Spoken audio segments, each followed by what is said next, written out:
Welcome back, everybody. It's your time to EdUp on the EdUp Experience podcast, where we make education your business. Dr. Joe Solucio back with you again as we continue to bring you the most amazing leaders in and around higher education to the microphone. Oh man, it's a lot of work, but it's a lot of fun work to talk to these amazing individuals. Of course, we took the first 125 college presidents that we interviewed and put them into a book called Commencement, the Beginning of a New Era in Higher Education, that Kate Colbert and I published and got out this past November of 2022. And we've sold thousands of copies and gotten this in the hands of higher ed leaders all across the globe. Thank you for supporting our work. We really appreciate you. And don't forget to give us a review on Amazon if you get time. I want to get right to the conversation today because I think it's an important one. I'm going to bring my guest here because we were talking before, and she's got so much to say, and nobody wants to hear me monologue. So here she is, ladies and gentlemen. She is Cheryl Delk-Le, Executive Director at EnglishUSA. Cheryl, what's going on? Not much, Joe. Thank you. I should say not much. I'm going usually 10, 11 hours a day, especially on a Monday. So a lot going on. Of course, we always want to level set for our audience. Cheryl, tell us what you do at EnglishUSA and how do you do it? Sure. So EnglishUSA is a professional association of intensive English, pathway, and ESL support programs. So on paper, we're a trade association. To our member programs, we provide professional development support through a lot of webinars and such, several conferences throughout the year, one in person and one virtual. And then we also do some advocacy work with government agencies, notably Department of Homeland Security, Department of Commerce, Department of State, Education. But we serve post-secondary programs and institutions, and we currently have 240 all across the United States. Amazing. That's incredible, Cheryl. How do you keep track of all of those things every single day? Obviously, working those 10 and 11-hour days, right? Well, I have an amazing board. Haviva Parnes just joined here. She's the president this year, but we have a 12-member board, and each board member is assigned to a committee in an area that interests them as well. So professional development or membership engagement or advocacy. So really, we couldn't do it without them. I am the only full-time employee. The board obviously is all volunteer, but with their help and also assistance from an association management company, we get it done, and we offer quite a bit on a regular basis. So it does keep us busy. Now, sometimes the EdUp Experience does amazing things, and this is one of those times. And for the audience, this is how this is happening right now in real time. So I want you to understand the full authenticity of this. So a colleague of mine, and you've heard him on the microphone before, his name is Dr. David Lind. He's he does international director of international admissions, I think, with the College of Professional Studies at Syracuse University. He calls me and he says, I've got Cheryl from EnglishUSA. I want to book her. She's amazing. Get her on. He says, I also want to co-host that episode. And I say, David, absolutely. Don't worry. Well, David's not here, and he's brought Haviva, who's on, and I want to have you come off of mute, Haviva, who is the president of EnglishUSA, and he did not even tell me you were going to be here, Haviva, but I am so glad you are here and that you popped on, and we can just handle anything that comes at us, but welcome, Haviva. How are you? Oh, my pleasure. Sorry, I wasn't popped on right immediately. I had a little delay in my calendar there. But my name is Haviva Parnes. I'm the president of EnglishUSA. I am also the U.S. head of operations for EC English Language Centers. So as Cheryl mentioned, I'm currently sitting as the president, and the board does have 12 members and rotates. So originally I started actually way back when with EnglishUSA in 2015. I sat on the advocacy stream. The board has changed a little bit in its structure, but advocacy is kind of where my heart lies. And then eventually became president-elect, now president, and then I'll serve as past president next year. And so my role on the board is really sort of, I still sit in the advocacy stream for the board, so we do still I do still help that committee and work with them very closely, but also broadly working with Cheryl, with the rest of the board, to help us with our strategic plan and move forward and really be the best voice that we can be for English language programs. Epic. Oh no, that's great. Let's talk a little bit about the strategic plan and the vision for English USA. How is the board and you, Cheryl, how are you all thinking about English language programs, what the future looks like, and anybody can start, but tell us what's going on with the strategic planning.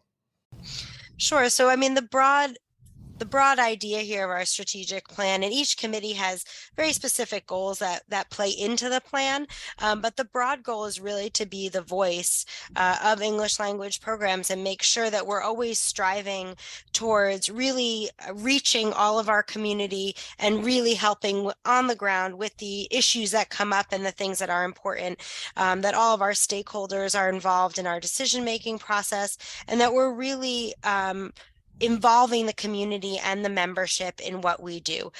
So that includes things like making sure our stakeholders have a wide variety and really are representation and support the programs that we have. So we're talking everything from recruitment of programs, marketing of programs, advocacy for the programs, so that making sure that the right government bodies and associations, other people that we work with, are supporting those programs, and making sure that we're really appealing to the membership that exists. Programs have changed a lot since English USA came into existence.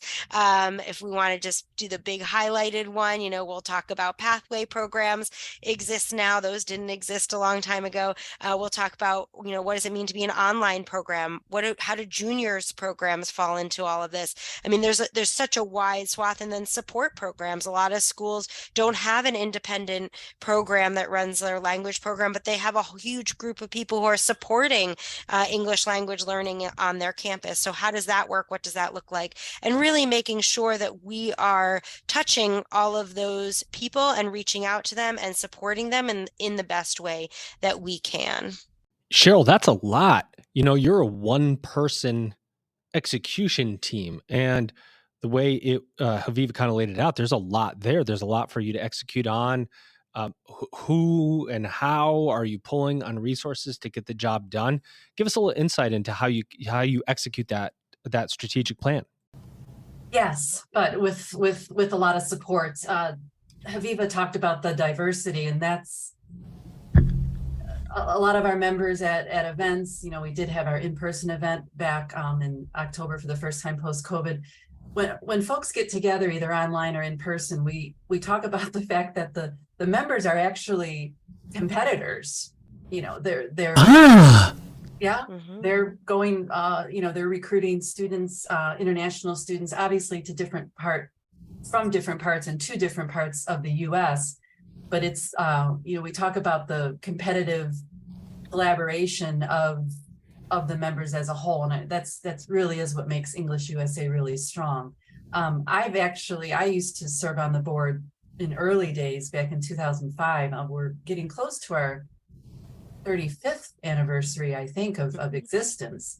But the change in the offerings, the ideas, come from mutual collaborative efforts at committee meetings, obviously, but those ideas do need to be executed. It is very much a working board. So when some of the virtual events or the in-person events come to be, I rely very much on assistance, not just as subject matter experts and practitioners in the field, as recruiters. Haviva mentioned that she is on the compliance side, the advocacy side. I know she enjoys that very much. So we appreciate her subject matter expertise. But really, it's turnover with a board the role of an executive director is fascinating. I've been doing it for 7 years. The board rotates 4 people per year. It's a little scary, actually, because I know many of the people, but as you know, you don't know them in a working relationship. So the rotation of the ideas and the commitment to fulfilling what is that strategic plan, and as Haviva mentioned, to be the voice, to be more visible internationally. This may come up later, but EnglishUSA obviously is the association in the United States. Our peers, definitely competitive peers, are English UK, English Australia, Languages Canada, Marketing English in Ireland. So I also learn, I learn about advocacy efforts, which are quite different, obviously based on our governments, but also it's a community, not just in the US, but worldwide. Well, that's interesting. Can we talk a little bit about what English language programs are? I mean, besides the obvious, how do you put one together? How does it work? How do you execute on it? Are there approvals you need to get? Who do you need to partner with? What's the oversight look like? There's a lot of questions around the how. I think there's probably a pretty good understanding of the what, but give us some insight into the how. How does all of this come together so that an entity can execute an English language program? So the 240 members, and there are estimated likely over 500 English language programs in the U.S. We support post-secondary programs, but many of those programs also have junior type offerings and things like that. But our members are located, you mentioned the word standalone. That's a word that we use, either standalone in larger metropolitan areas or even smaller cities, at universities, colleges, and also community colleges. That's it's still a small contingency, but it's one that's growing with EnglishUSA. And then we also have multi-sites, and a lot of these multi-sites have sites also in other countries as well. Haviva will speak to that, but it's ESL offerings. It's can be both professional courses, academic courses. Generally, when a student comes to the US to study English only, they have to be full-time, so 18 hours per week studying. It usually includes cultural activities and things like that too, but those are full-time students. But there are also part-time students, refugee, immigrants, etc. But a lot college, universities, community colleges, standalone multi-sites, and Haviva can describe that large contingency of our membership too. We used to be called, we used to classify ourselves as support for intensive English language programs. And that word intensive sort of became very muddled and not really inclusive of everybody that we are at this point. And so as Cheryl's describing all these different kinds of programs, where they sit, where they, how they're structured, whether they're on a college campus or they're independent, whether they're helping refugees and community people, or they're reaching out to a global community, or they're on a college campus and supporting international students on the college campus, there is this wide swath. And so English language programs, it's quite a loaded question, right? Like, who are English language programs? Well, we're still figuring that out. We're still adding things to our list. We're still trying to really find the whole community. And I think the community is evolving and changing over time. And we are English language programs because program is a bigger word that can encompass more of the people out there who are working in this field. A really interesting part of this for colleges and universities is that ESL programs, English language programs, really represent a enrollment pipeline, right? These are students that ideally master the English language and then think about leveraging that to a college or university. So colleges and universities really invested, some of them are anyway, in English language programs. Can you talk about how that works? Do these partnerships with universities evolve? Do they start these programs? Do they reach out to you for advice? Just give us an idea of how these things come to be on a college campus. Sure. it would be great if you could just pop open a program and start supporting your students. We'd love that. But it does get a little bit more complicated than that. And I think English USA is a great support network for programs coming into the field, and especially evolving and changing programs, right? We have a lot of established programs that have changed over time and had to figure out how they're going to work. I think if you're on a college campus, or you are an independent person looking to start a program, the first resource that is great for you is English USA, and networking and working with other English language programs to help sort of figure out what it is that you're looking for, what needs you're going to suffice in your community. And then the next step of that is actually, establishing yourself in terms of accreditation, licensing, if that's something that's necessary. And then as well, your actual ability, Department of Homeland Security, your ability to issue visas, if that's something that you're going to be doing. Now, if you're on a college campus, the resources are generally a little bit more in-house for you, and there's typically some kind of strategic plan that you're falling into. So whether you're falling into a plan to increase international students on your campus, and then you're setting up your own individual program, or you're coming sort of more organically from a place where you have international students and professors and the community are saying, we need to support these people more, they need better language skills, we need to work that out. So very organically, sometimes these support positions start to evolve and become their own department. And it can be a recruitment mechanism to say, hey, instead of bringing these people in and then having to support them after, why don't we set up an English language program where they can come in, we can support them. Maybe they don't have the level of English that they need to start at an undergrad level yet, or a graduate school program yet, but we can build them up, and we can do that in-house.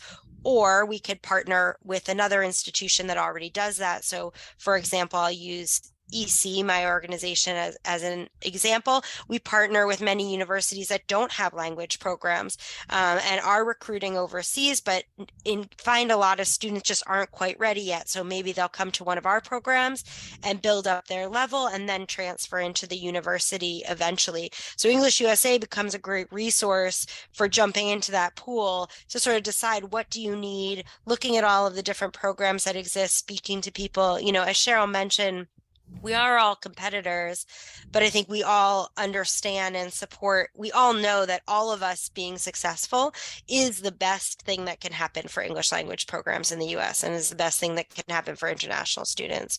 So there is a lot of support out there. Am I going to hand over my, budget and P&L to you? Probably not. But am I happy to have a conversation with you about, what the market looks like, what some of the challenges are in the industry, why having the support of Department of Homeland Security and being able to issue visas, why that's important, what different accreditors are out there, and why you might choose one over another. Those are all conversations that as a community we're happy to have with each other. And it's not an easy road. I give so much credit to everybody who's interested in jumping into the pool, because there's a lot of challenges, but there's a lot of reward to be had also.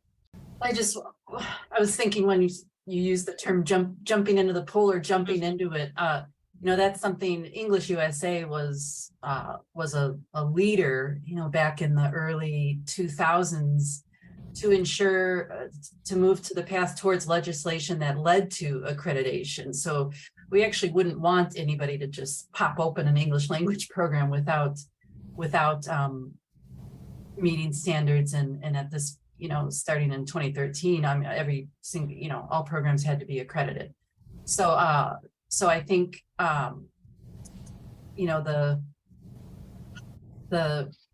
the support system, I'm going to toot my own horn throughout this whole session, but providing the support certainly does help the diverse, institutions that are out there. And we're changing constantly. So we got to keep up with that. Why does this hit so close to home for you guys? Why do you do this work, Cheryl, of serving these students, and the advocacy and the 10, 12, 14-hour days that you talk about to bring English to students, and knowing that, there's so many positive consequences, but it's very hard work to get there.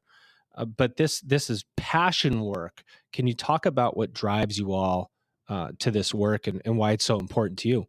Well, I think, and I do come from the field, by the way. I was a director of an English language program at a university, and I taught in another one for many years. So, I mean, getting into it, I think we could go and make phone calls to 10 people right now, and they would say, obviously, that the students are number one. And Joe, you alluded to that as well. I mean, the students and their well-being and success are why we all got into it. At the administration level that Haviva's at, that I've been at now in this role, it's also the soft diplomacy piece when it comes to bringing in international students from all over the world. I mean, it's a very competitive time right now, with students staying closer to home to study English, if not at home studying English, but certainly proximity-wise closer to home, Australia, UK, etc.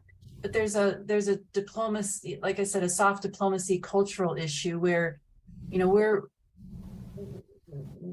we welcome with open arms these international students to study English and then to pursue whatever goal they have after that, which may mean to seek a degree in the United States, either undergrad, grad, or seek a professional certificate, or return home and seek a better job opportunity that they will have speaking English. So there's definitely a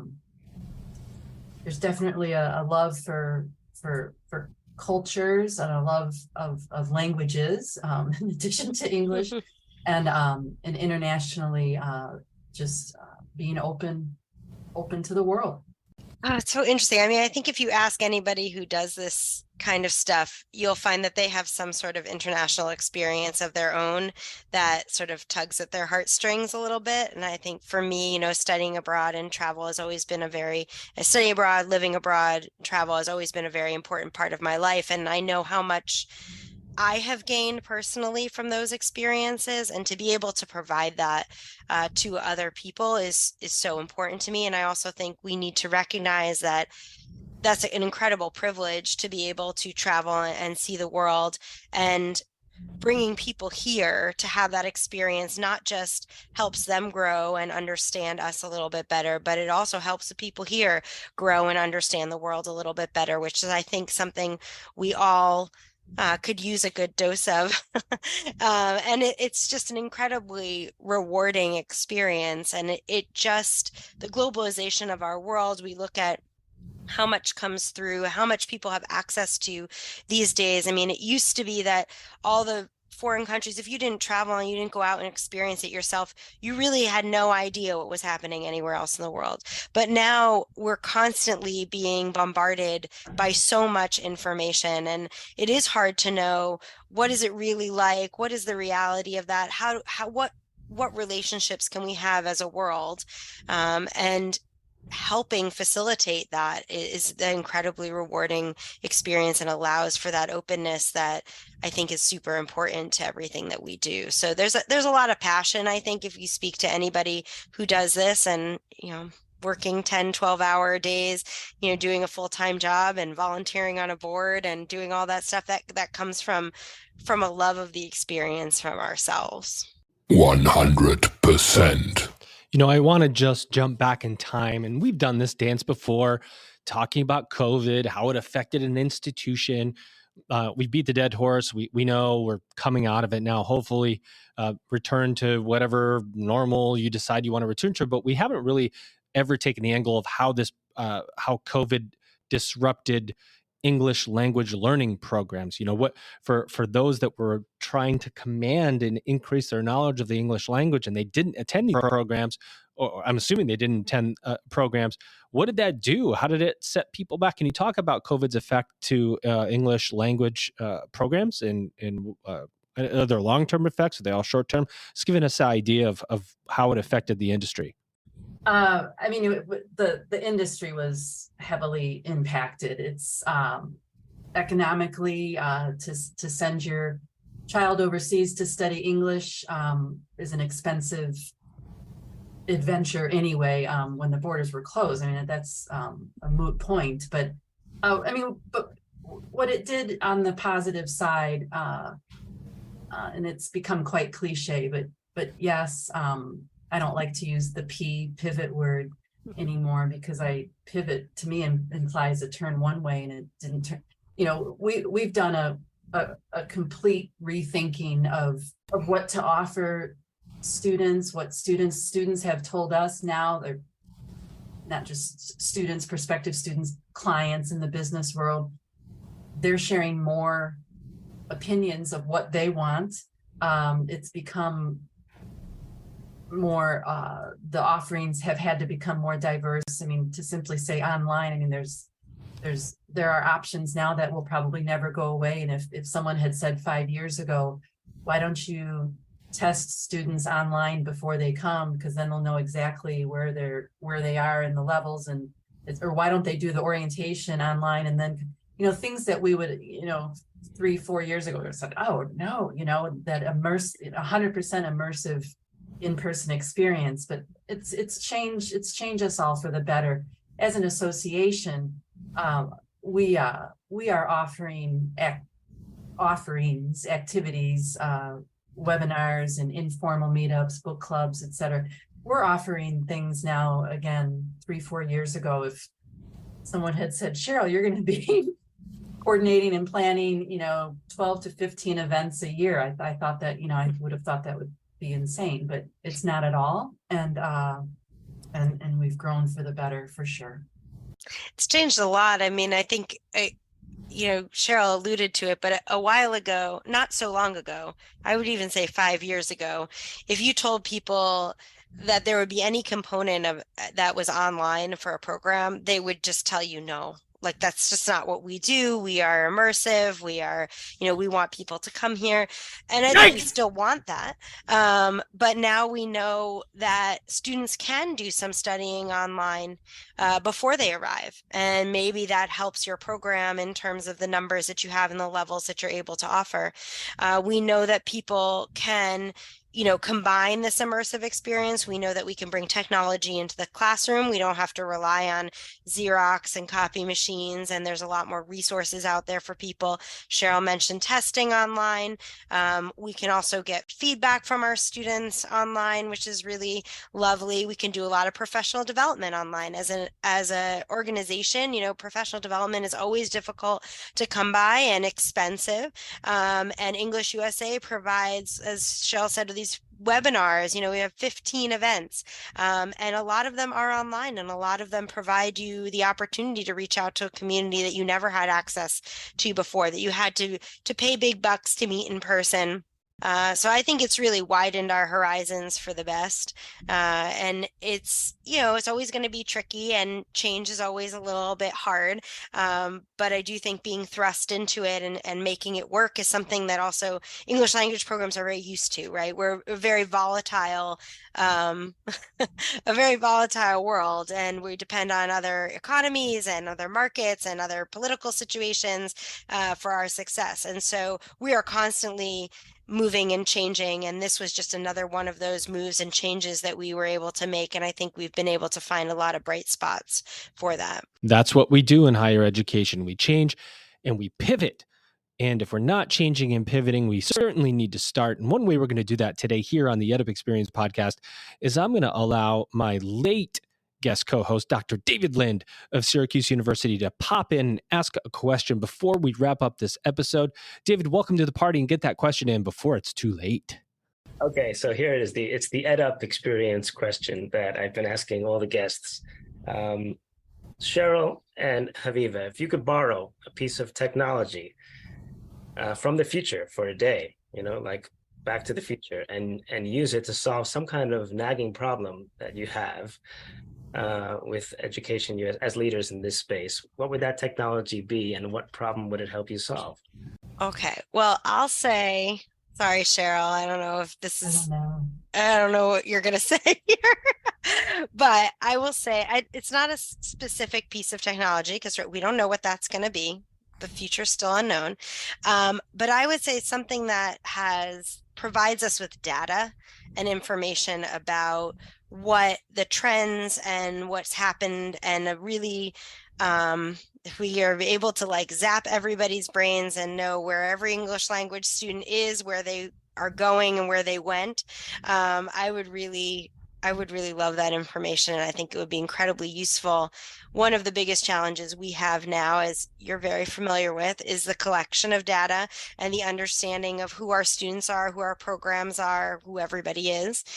So if there was some great piece of technology that could give me all of that information, I think that would be extremely useful for me. I'm going to take a different route, and I think I would seek out some sort of technology that would eradicate disease and pandemic and the biological pieces that prevent people from doing the things that they want to do. I mean, the pandemic had such an impact, obviously, on the whole world, and it would be great to know perhaps that will not happen again. This has been such an incredible and enlightening episode. And as we do here always on the EdUp Experience podcast, is we like to give you the final 2 questions to answer before we end the episode. Number 1, what did we not say about English USA that needs to be said? What open mic, talk about anything going on, the people, the partners, anything at all that you want to say. And 2, tell us what you see for the future of higher education related to English language programs. What I'd like to say about English USA is in the field, general field of international education, which is huge, right? Undergrad, grad, English language study, professional study, etc. You said it, Joe, at the beginning, that that a student coming to study English can have such an impact on a person's life, and to us it can be this. It is a path to many other success stories, or many other paths in life. And for those of us who have studied language in another country, as I have, I mean, so many of us have, it's life-changing. So I think what I'd like to say about English USA that we didn't say is that we play such an important role in, and I won't even say the beginning of that path, because students often get to that crossroads, right, from other paths in their life. But I do feel that we do have an impact. And as far as the future of education, you mentioned AI. We're going to be incorporating technologies in. Obviously, we've been doing that since the beginning of time, and we will continue doing that from this point forward. Will it include a more prevalent AI presence in English language study or international education? You betcha, but in what format, we'll wait to see. But technology is certainly going to is going to play a role. What we've touched on it but haven't talked about a lot is sort of this professional, the 2 areas that I think contribute very heavily into why English USA is a great support network, and that is professional development and advocacy.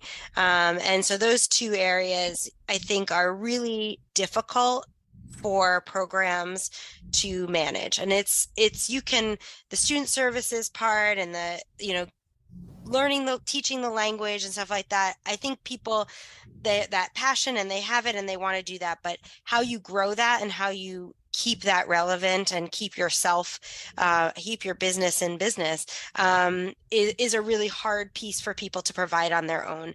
And so that professional development, having access to the network of all of the language schools and being able to use English USA as a resource for, we're doing DSO training for SEVP, we're doing all kinds of talking about technology and AI and online learning, and lots of resources for everyone across the board in your organization, whether it's on the recruitment side or on the academic side or anything in between. So I think that having English USA for that and as a resource is incredibly important. And part of that for me is always going to be advocacy, having a voice, being able to stand up and have all these institutions behind you that are saying, yes, this is something that's important to all of us. And we want to make sure that the right people hear that message, and English USA provides that for its members. So I think that that's really important.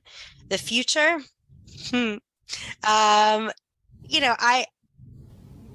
I think it's going to be interesting. I don't think it's the kind of thing people say, oh, people just aren't going to do this anymore. You're going to have technology. You're not going to need it. I don't think that that's the case. I think this cultural immersion is always going to be something that's important to people. And I think we're always going to have that as an aspect. I think the internationalization of college campuses is only going to continue to grow, and only going to continue to need those people in our workforces as well, especially as technology grows and changes and the different skills that come from around the world. So I think that all of that will continue to be important, but I do think it is going to shift and change. And I think we have to be flexible about what that looks like and how technology will play a part of that, and how we can better use all of those resources to help build better English language programs and communities for our students. I think that's the direction that we're heading down. And I think it's pretty exciting. I think there have been a lot of years where we were all sweating a little bit and wondering what was going to be next, and maybe not, maybe a little worried about it, but I feel very optimistic, and I see the numbers in our schools growing, and I see the programs doing just absolutely incredible, amazing things, and the success that brings to our students and our teams on the ground. So I'm pretty excited about what's to come. Well, this has been an incredible episode, and I have to outro, of course, my guest co-host first. He may be late, but he's always here. Ladies and gentlemen, the one, the only, Dr. David Lind from the CUSE. I will be groveling to you after this call. Yeah, forgiveness. I did want to say that one of the themes on this podcast is you interview people in continuing education, and one of the themes there is taking a chance on people. And I think Cheryl and Haviva represent an organization that takes a chance on thousands and thousands of people who are looking for an opportunity in this country, and that opportunity is provided thanks to this network of English language programs that exist, and they would not exist, without people like Cheryl and Haviva. So thank you both for coming on today. Well, there you have it. My amazing guest today, and I mean amazing. We have Cheryl Delk-Le. She is Executive Director at EnglishUSA. Cheryl, we hope you had a good time in this podcast. And of course, Haviva Parnes, she's President at EnglishUSA. Amazing women doing amazing work in our industry. Ladies and gentlemen, you've just EdUp'd.